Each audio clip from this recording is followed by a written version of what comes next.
ও দিদি তুমি এসছো, আসো আসো আসো, বসো বসো। আরে শোনো না, একটা কথা আছে।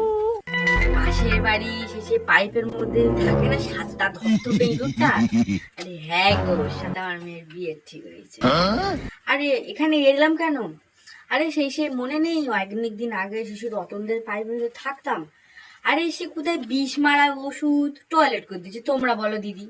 আমরা কি ইঁদুর বলে আমরা মানুষ নই? আমাদের কি মান সম্মান নেই? আরে সেই জন্য গো ওখান থেকে আর থাকিনি। তারপর বাবার বলেছিলাম যে এখানে আর থাকবো না, অন্য জায়গায় ঘর করো।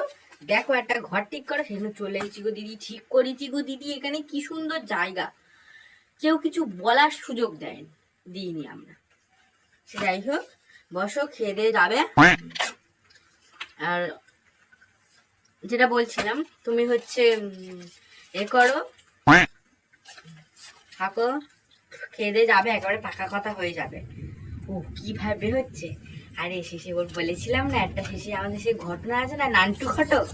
ও বলেছিলাম গো দিদি, একটা ছেলে ও দেখেছো, কিন্তু ভালো পরিবার, ভালো সবকিছু সেখানে দেখছি ওদিন। বিরাট কি করবো, আমার বয়স হয়ে যাচ্ছে, কে দেখবো, মেয়ে ঠিক আছে না। জানি না, আমার মেয়েটার বিয়েটা ভেঙে গেছে।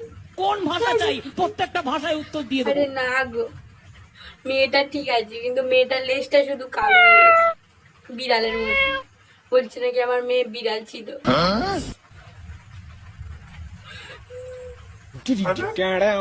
কাঁদছো কেন?